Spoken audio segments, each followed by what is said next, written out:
Thank you guys for joining us today for the Developing a Council Religious Relationships Committee. I'm going to introduce your presenters and then let them take it away. We have Ed Milbreda joining us today. Ed serves as the Scouting Vice President for the Brotherhood of St. Andrew, the National Episcopal Men's Organization. He is also a member of the National Religious Relationships Committee. His hope is that the material presented today will encourage those councils who don't have a council religious relationship committee to organize one. All right, our next presenter is Clarence Creighton. Clarence is a member of the Ebenezer African Methodist Episcopal Church in Fort Washington, Maryland. He is the director of Boy Scouts for the AME Church. He is the membership chair of the BSA Religious Relationship Committee. He is the COR of Troop and PAC 487 and recently appointed the chair of the NCAC Equality Committee. Also a Silver Beaver, Bob White. Clarence has been married to his high school sweetheart, the Reverend Dr. Marion Morton Creighton, for 47 years, congratulations, and has an Eagle Scout son, Terrence, a Venture Scout daughter, Jasmine Wilson, husband, Josh, and 4 absolutely fantastic grandkids, Josie, Joshua, Josiah, and Journey. And I will let you guys take it away. Hey, well, I think Susan covered a lot of the kind of the rules of the road for a Zoom meeting, but just to reiterate, if you have a question, you can raise your hand or enter the question in the chat box. Clarence is going to be monitoring the chat box to see the questions, and if he sees one that we need to answer through the presentation, feel free to break in, Clarence. Otherwise, there's be time for the questions at the end of the presentation. Will do. So, as Susan said, the goal for this presentation is to encourage councils to create a religious relationships committee for their council.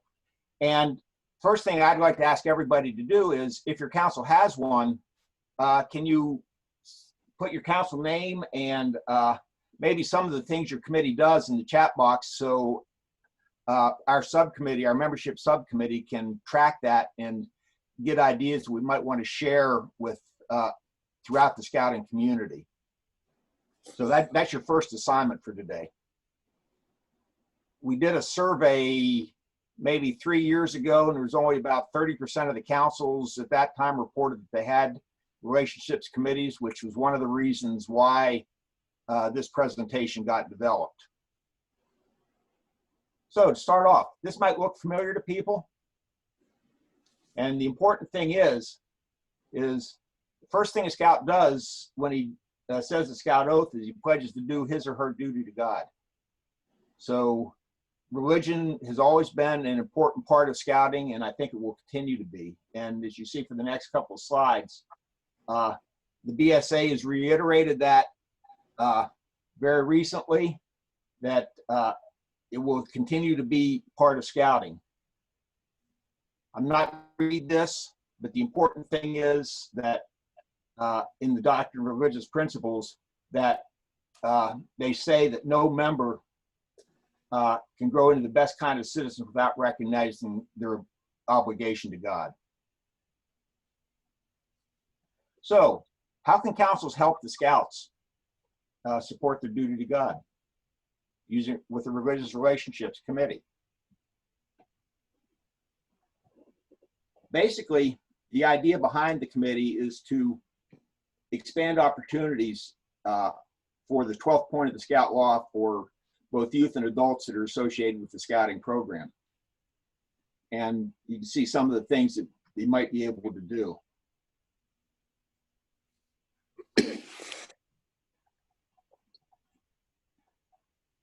So the idea is that scouting believes that no member can grow into the best kind of citizen without recognizing an obligation to God. I fully believe that, and I'm hoping that most everybody else does too. So why is the Religious Relationships Committee valuable to a council? Here's some of the things it can do. Improve relationships with charter organizations. Help grow, youth and adult members grow in their faith. This is particularly true by supporting the Religious Emblems program. So many scouts can learn so much about their faith by participating in Religious Emblems program.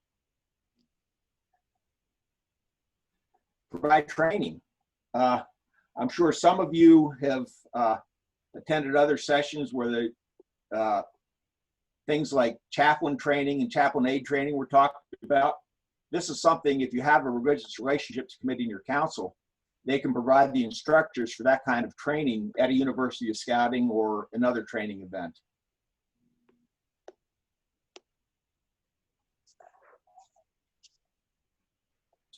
Encourage units to celebrate Scout Sunday, Scout Sabbath, or Scout Juma, or importantly, do things like faith hikes and that, where the Scouts can learn more about other faiths, other belief systems, and grow in their understanding of God.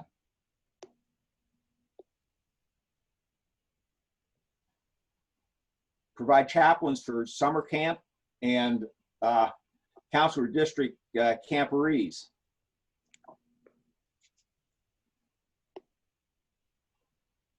Make sure that the religious diversity of the council is brought into the council's thinking and what the council does.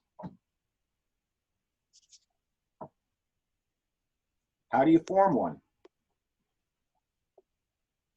Well, as with most things in scouting, you recruit or assign your key leadership. And in this case, there's two people that are really the key leaders. One is the vice president for relationships. And that person, if the council thinks that it's important, they should be a member of the executive board for the council.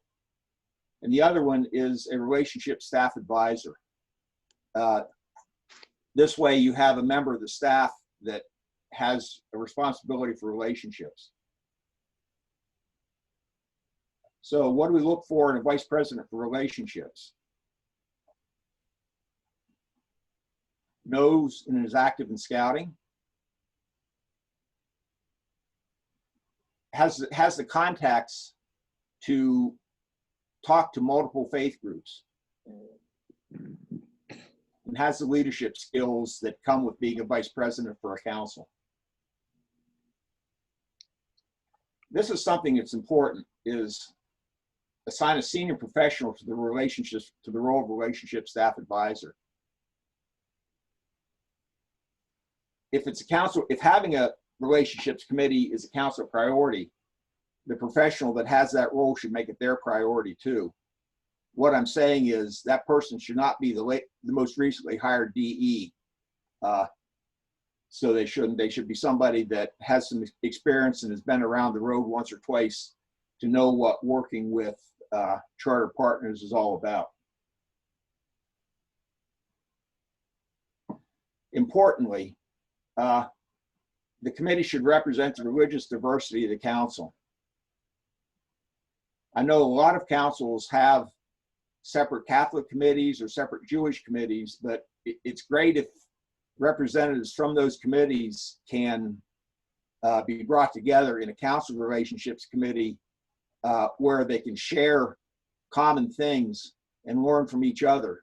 I know on our National Religious Relationships Committee, I learn as much from the people of other belief systems as anything. And I'm sure those of you that have talked to people from other belief systems have had similar experiences. Where do you find them? As I said, many councils have Catholic committees or Jewish committees, or depending on where you are, maybe an LDS committee. Bring representatives from those as you're forming your council relationships committee so they can share ideas. If there's not a committee for individual faith group, use your resources within the council to identify somebody from a faith group that you want to join your committee and invite them. Here's a key one that we came up with that I don't think people use as much as they could. The recipient, there's, as many of you know, there's an adult religious award available to most faith groups. And those are people that both understand scouting and understand their faith. And there would be great candidates to be a member of a religious relationships committee. Find faith group leadership again. Contact those people using your contacts that you already have. Importantly, you want to get as broad a representation as possible, so the group can really understand the diversity of the local council.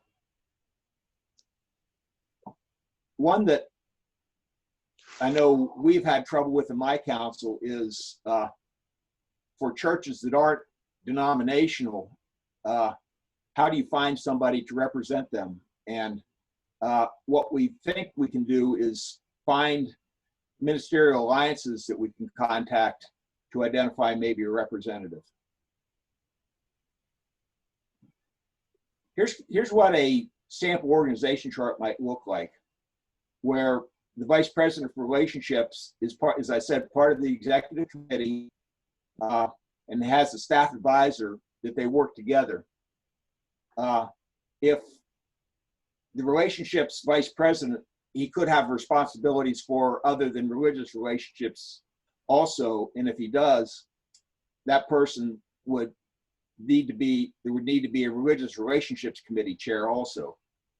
And then you look at, again, the diversity of the council and identify representatives from as many different faith groups as you can. And importantly, should represent the faith-based organizations within the council.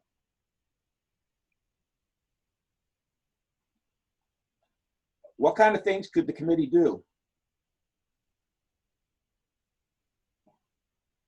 As one thing you can do is identify groups that might not have scouting, where with the proper contact, we may be able to charter a scout unit there. So the committee could find people, potential charter partners, and then assign resources to contact those charter partners and work with them to see about chartering a scout unit. So, for example, one of the things that really works is if you have a representative, a committee that's representative of the diversity of your council, if you have a member of your committee that belongs to the same faith group as a potential charter partner, make them part of the contact team because they'll be speaking the same language as the potential charter partner. Think about activities the committee might do, talked about faith hikes, talked about other things they might do. Encourage religious celebrations, Scout Sunday, Scout Sabbath, Scout Juma. I know in my council, the Catholic Committee every year has a celebration at the cathedral where the Archbishop presents all the youth religious awards.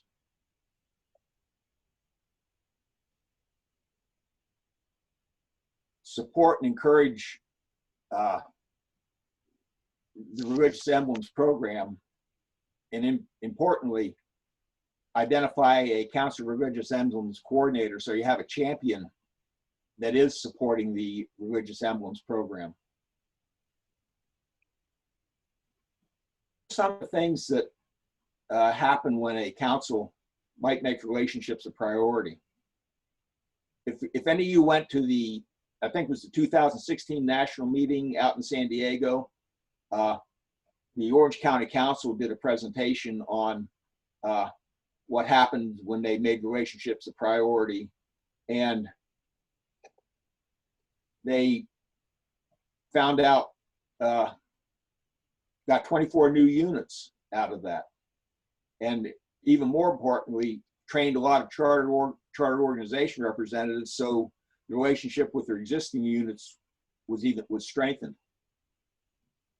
In New Jersey, by encouraging religious emblems.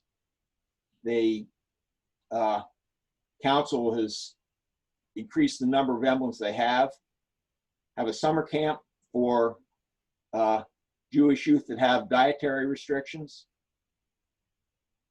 encourage troops and packs to go, improve the summer camp, the chapels at camp, and have a faith-based hike. National Capital Area Council, that's Clarence's place. Emblems on religious emblems workshops. Merit badge workshops for LDS scouts.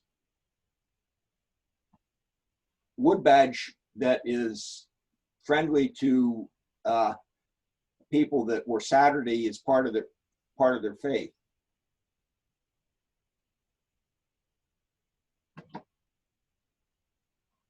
Here are some resources for you with the publication numbers from the BSA. And this, as with most of the things from this Faith Week, this presentation is up on the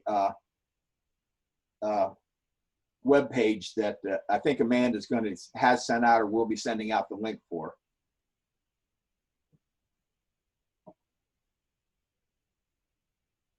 And for religious awards, Pray is your key contact there for most of the religious awards.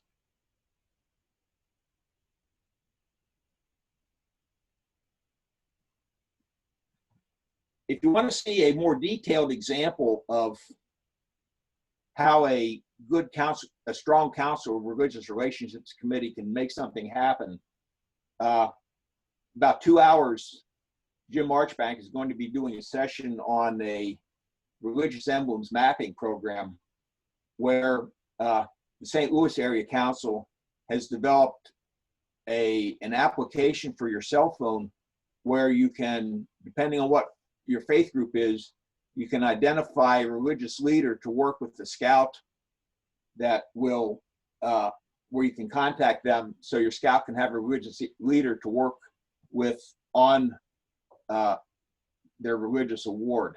So Jim will be going into the details about how all of that works. I guess I'm a lot like Susan and I talk fast and wave my hands, but hopefully I didn't talk too fast for you that you didn't have any, that you didn't have time to develop questions or anything. So if anybody has any questions, feel free to chime in, and between Clarence and I hope we'll be able to answer them. Did anything show up in the chat box, Clarence? Well, mostly on the chat box, people were identifying whether they had a religious relations committee or not. The vast majority did not. There were many of them that were attempting or starting one.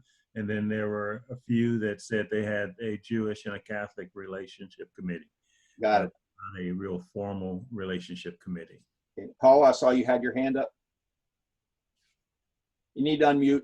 Sorry, I had it unmuted before and I muted it back, and anyway, you know, double clickies, I forget which one I'm doing. So I know our council has had a religious relationships committee in the past, because I've had prior leaders of said committee come up and introduce themselves to me when they see me doing duty to God teaching at University of Scouting. I'm like right now the go-to person in council for teaching this stuff. But there isn't, I'm kind of doing it out of the auspices sort of I'm a member of both the training committee and the council religious emblems committee. And I've been district chaplain and district rec for a while. So I'm sort of doing it out of the auspices of religious emblems. There's a lot of things you were mentioning that the religious relations committee should be sort of championing, and it's being championed out of our religious emblems committee. Mm-hmm. And we finally got one of our members to be the council religious emblems coordinator. So that's moving up, but I know that the religious relations committee sort of fell apart when it was sort of really drifting. And then when LDS polled, we lost the last bit of it, but there have been regular things where there was contention between some of our subgroups, the Catholic committee, the Jewish committee, and so on, where the different groups weren't feeling heard and listened to, and council kept still scheduling things on our important dates despite the presence of this. So I think what may have happened, because some of this happened before my time, is that people kind of just started ignoring the Religious Relations Committee, and then having some of the staff turnover on the professional staff side. We lost somebody who'd been the long-term liaison for that. So how do you then take sort of this, all these pieces and parts and dysfunctionality, and kind of start putting this back together? Because I just did a quick look through my council website, and I worked for a year in the council office, so I know a lot of what they have going on there, and I do not see that VP listed on the board. Yeah. So either they've rolled it into something else, which is always possible, or they don't have it right now.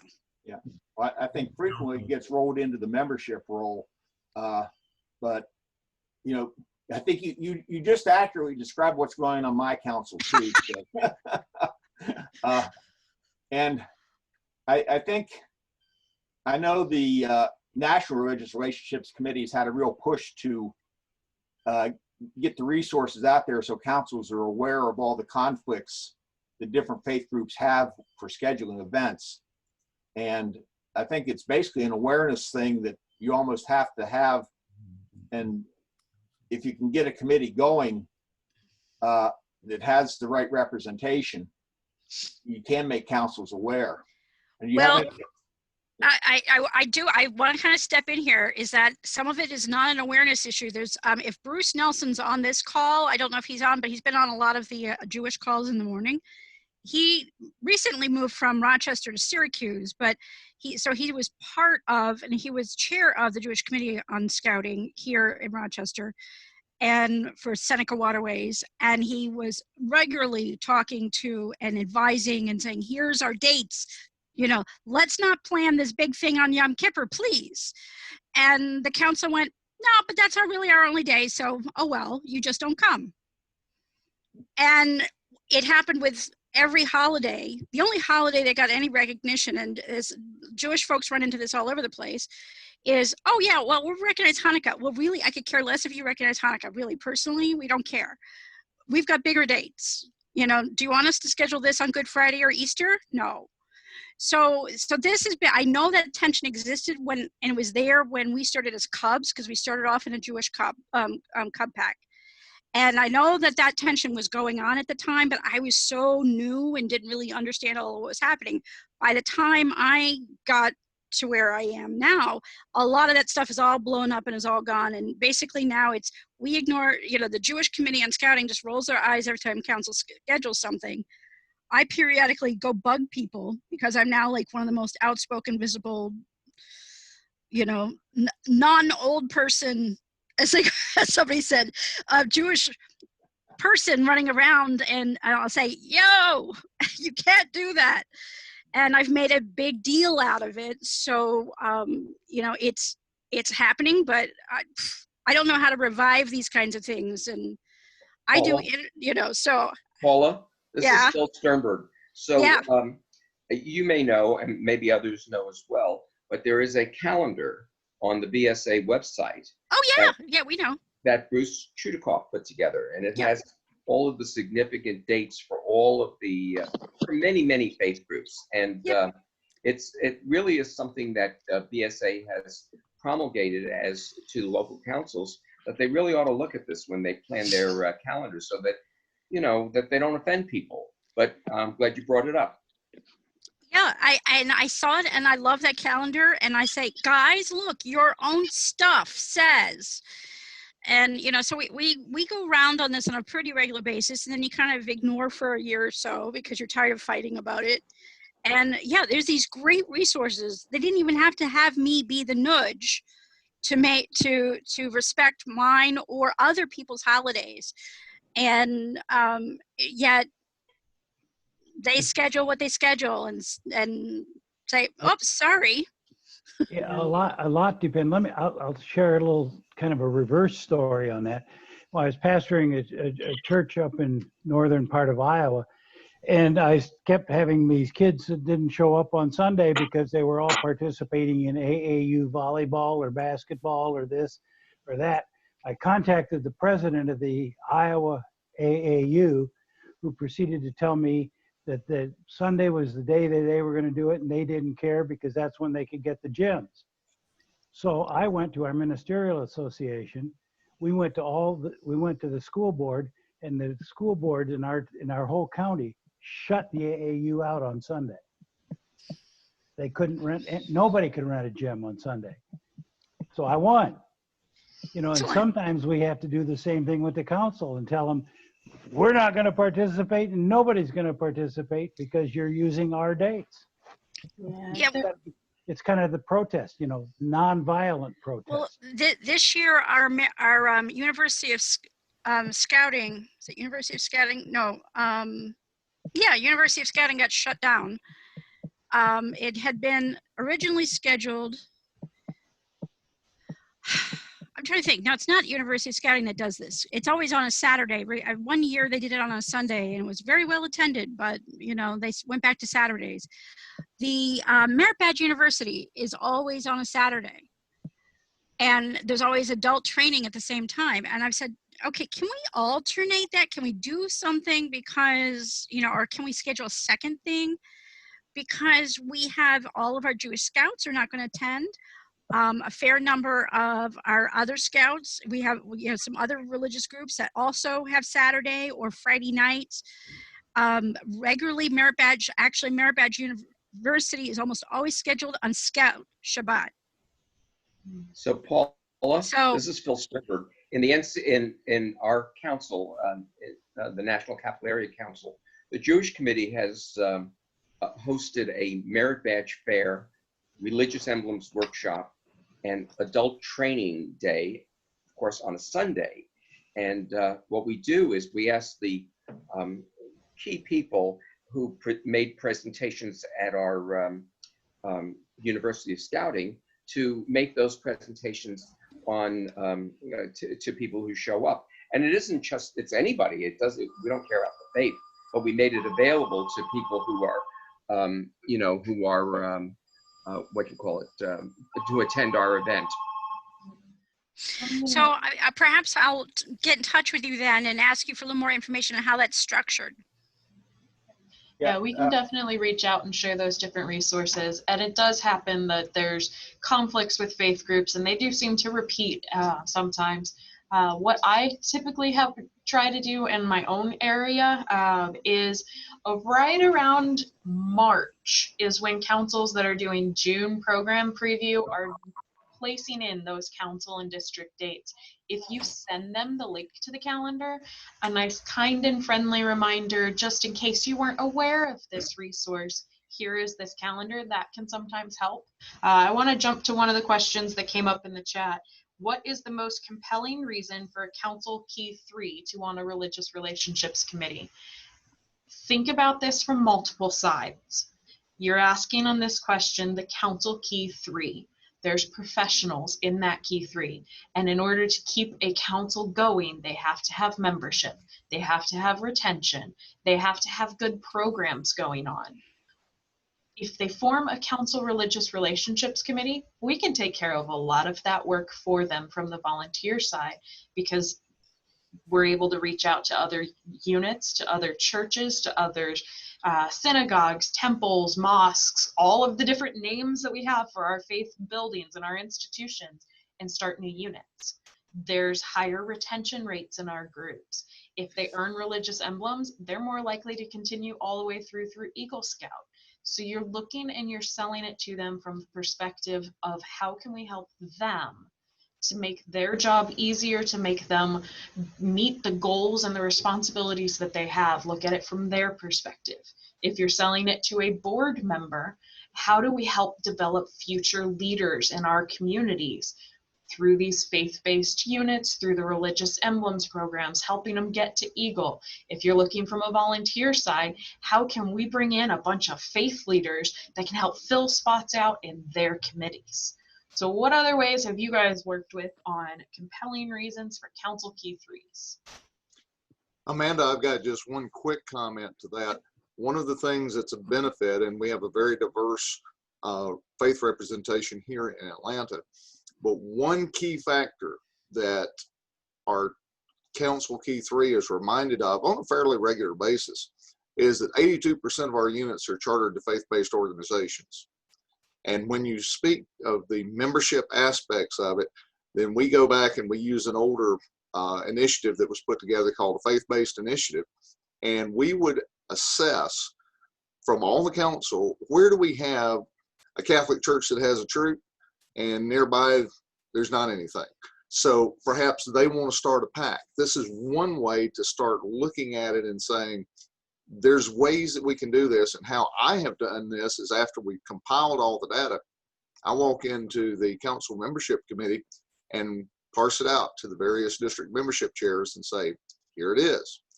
One of the things that becomes a challenge is to understand exactly what is available to try to figure out what faiths are represented. If you can allow me to share screen, I'll just show one slide. You should be able to. He just needs to end his share on his PowerPoint for you to take over. And while you're getting that slide up, something we do in our council is we, before our religious meetings, we ask the district executives, do you have a Catholic church that you're having a hard time getting a contact in? And they make us a wish list of places in their district that they want to start units. And we send contact names to them from those faith groups that might be able to help get them in the door. So that's another idea. Go for it, John. Just real quickly, I share this because this is the Association of Religion Data Archives.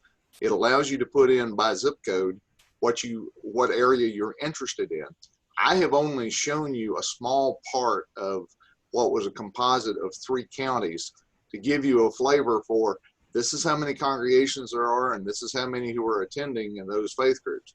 Occasionally you will see that not all the data is there, but this at least gives you a quick method of being able to go in and say, I now know who I need to reach out to.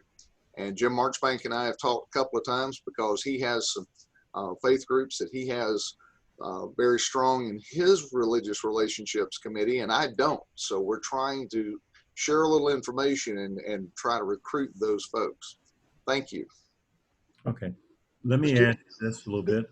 The question was, well, the conversation was around the councils used to have a religious relations committee. About 8 to 10 years ago, the council used to have VPs of relationships, and that would encompass the religious relations as well as other relationships.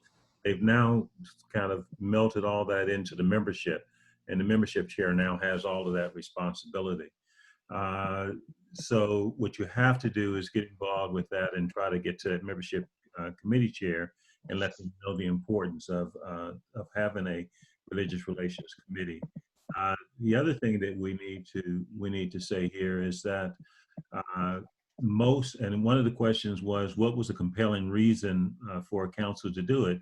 Well, the compelling reason might be the fact that almost 60% of all of your units are chartered by religious relations faith groups, and close to 60+% of all of your scouts are chartered by religious relations committees. By religious relations faith ministries. So there is the bulk of your membership. So if you want to isolate your membership, then isolate the religious relations ministries in your council.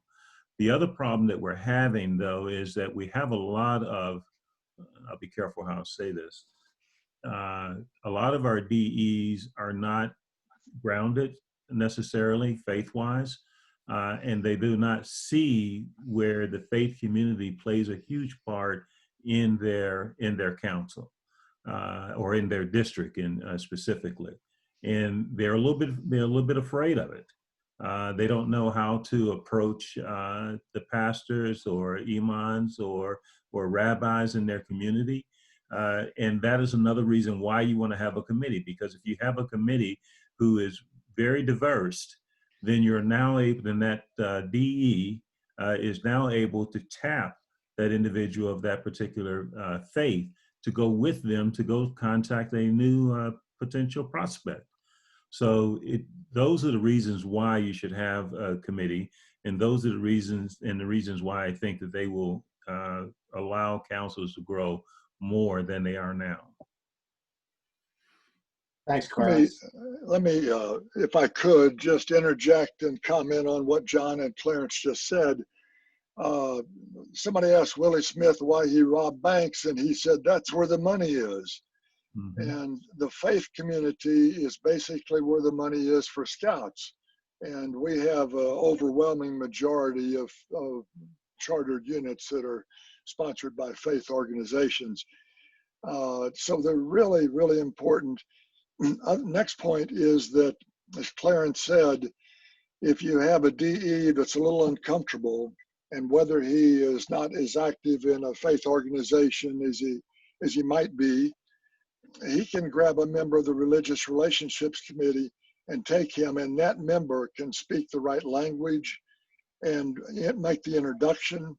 And it would be it's a warm call as opposed to a cold call in trying to break into a new location. Finally, John mentioned and showed us the art of information. That is so, so powerful. It takes a little bit of time to fully understand how to break in and how to analyze it. But I would encourage your religious relationships committees to look at that, because it really will help to narrow down what the targets are in your particular council. And you can do that by adding the zip codes that you want to target. And so it could be very, very specific for wherever you are in the United States. Mm-hmm. AJ Boyd had his hand up. Do you still have a question, AJ? Oh, no, thank you. I think it's been addressed already. Yeah. And I think if we can stop the food fights, that we can do a lot better. Amanda, this is Bruce Levitt. How are you? I'm good. I'm doing my double room duty. Good. I understand. Amanda, I do have one suggestion. You recommended that we look at the calendar and look for the districts in March or April. I will tell you that Earl and I need to send that calendar to council every year in September to get them to pay notice for the next year. Yep. It can't be done too early. Yep. That's for sure. Yeah, especially for those that are going Greater St. Louis Area Council, we stretch a 5-hour drive from corner to corner of our council and have, I believe, 24 different scout districts in our council at this point. So when it comes time to scheduling events and who's getting what camporee fields for what camporees and everything else, it becomes quite a challenge. Yeah, I think you're shortchanging that drive. I think it's closer to 8, but oh, never mind. Yeah. 5 only gets you from the Boot Hill to St. Louis. That's very true. And Transatlantic Mediterranean District is measured in time zones. Yes, it is. And Transatlantic has a religious relations committee, according to what you just noted. We're getting it started. Mm-hmm. All right. Other questions in this room?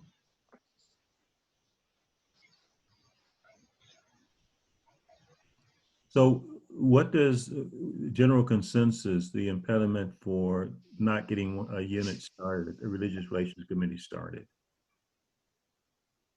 other than faith food fights? I like that term. Clarence said it's a great term. I think it's more a lack of commitment from the Scout executive. I mean, the top dog CEO of the council, if that's what you want to call him. I think it starts there. And if it's not there, then it's not going to be anywhere, because they won't assign the right professional advisor to it. Okay. Clarence? I think a lot of it's inertia. Just it's things that sort of work. So why change something that's sort of working? So Clarence, this is Phil Sternberg. And the National Capital Area Councils religious relationships committee was sort of non-existent for quite a long time. And we did something that I think is really a really neat thing.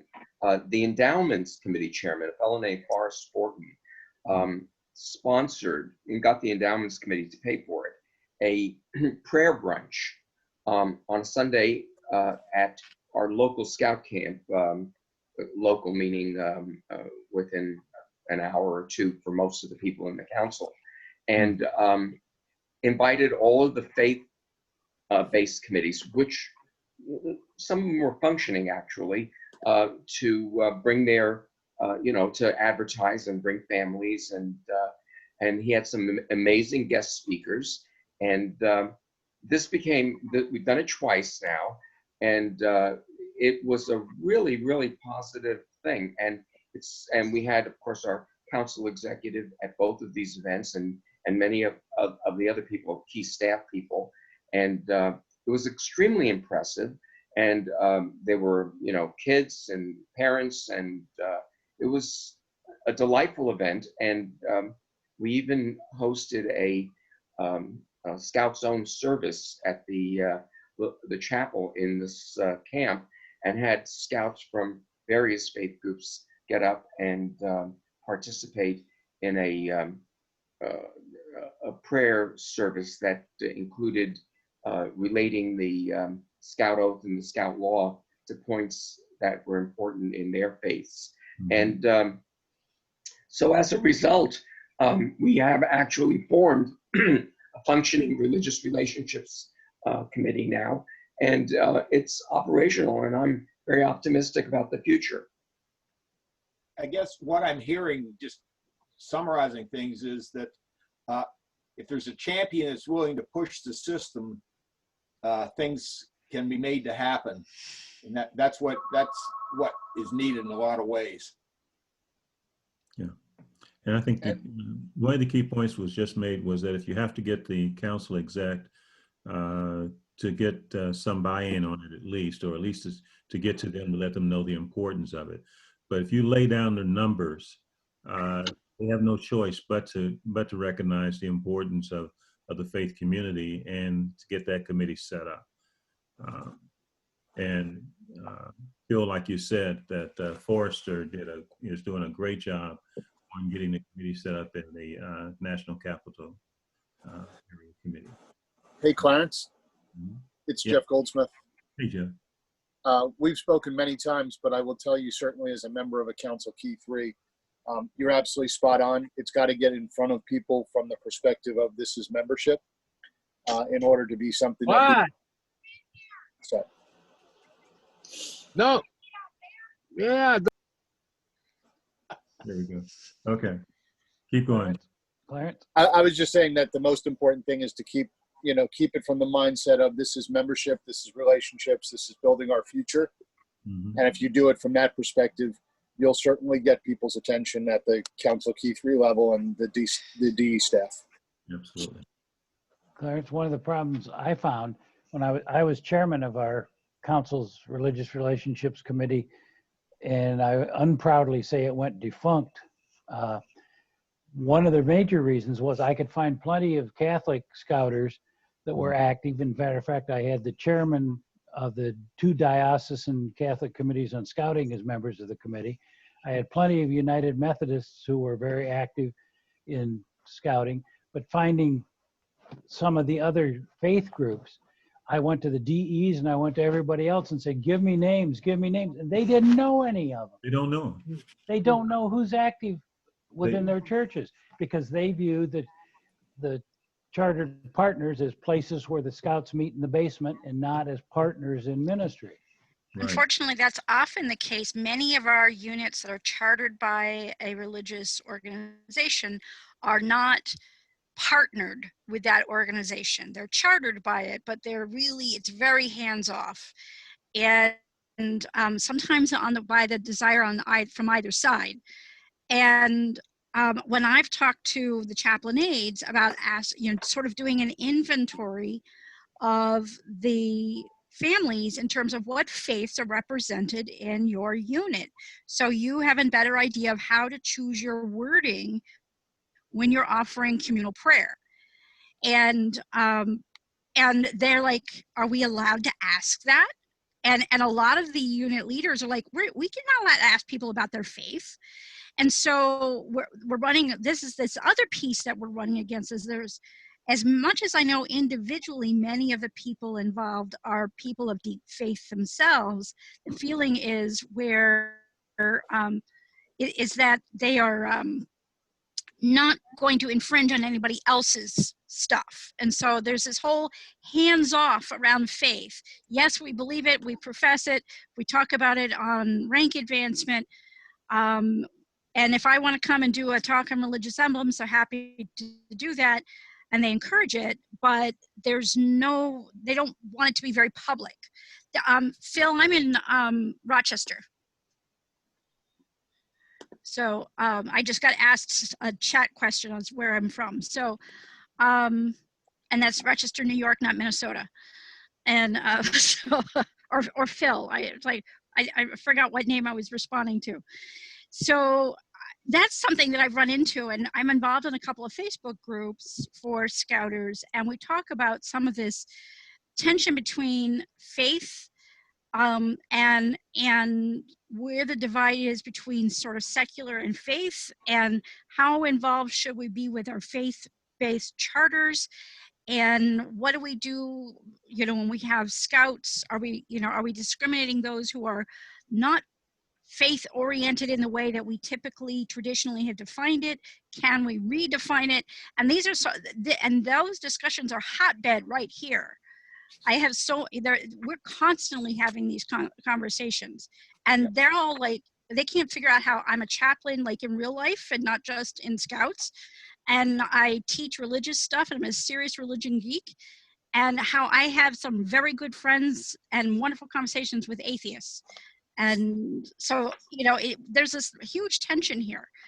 And so I see this perhaps is played out, if I think about it, in the council, where they're like, let's step back from this because there's so much tension. Yep. Jerry, you raised your hand. Yeah, so I was just going to say, because Jeff Goldsmith had talked about this relationship building and everything, and I think that's we have a real tough time in TAC maintaining these long-term relationships because our high rate of turnover with youth and adult personnel, volunteers. It's military, State Department folks mostly. Even a large portion of our expat community are on a rotation basis, and I think that for us, the problem that we really have is establishing these long-term relationships with charter organizations in the spirit of really what the BSA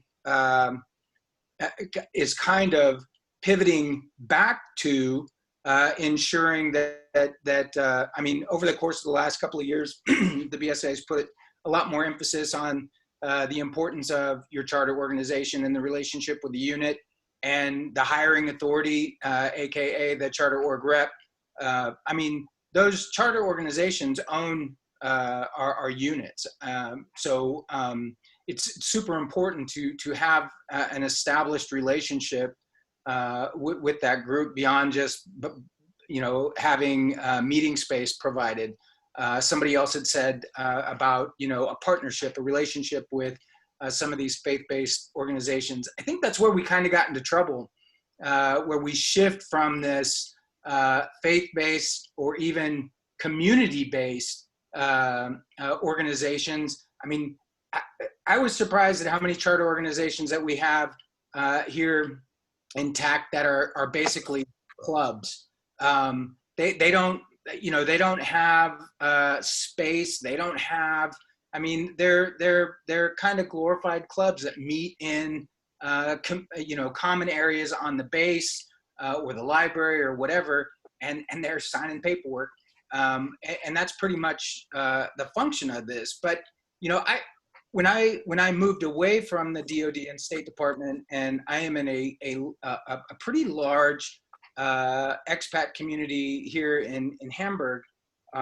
We have a small unit, but it's made up of American and multicultural families: American, UK, South African, Greek, German, Canadian, and Sri Lankan. I mean, it's a wonderful thing that we've been able to tap into, and we do have a partnership.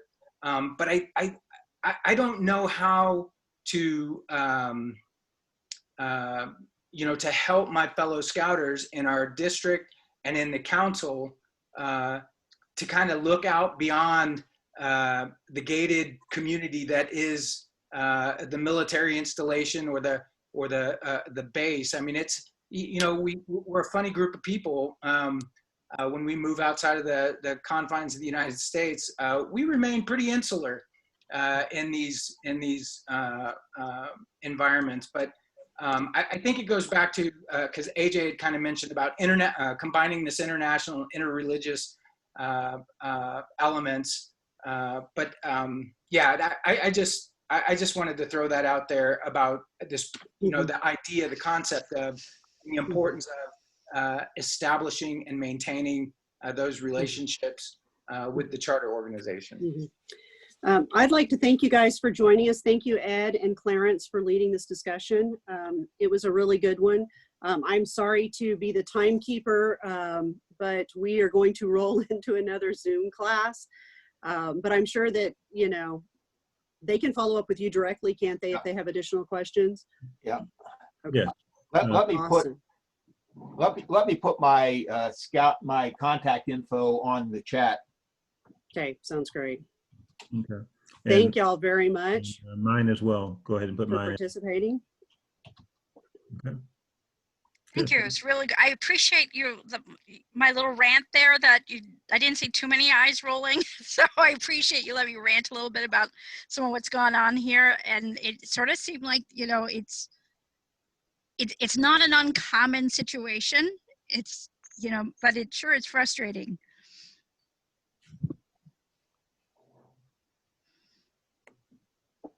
Nice job, Clarence and Ed. Thank you, everybody. Thank you, everyone. I'll see everybody in future sessions.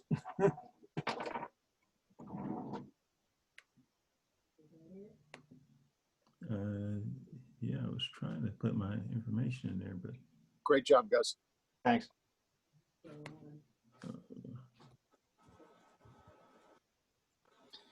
Clarence, is the next one tomorrow this time? Yes. Yes. I'll try to make more of that. Okay, I hope you make it whole. I guess I will see you tomorrow, won't I, Clarence? Absolutely. Thank you.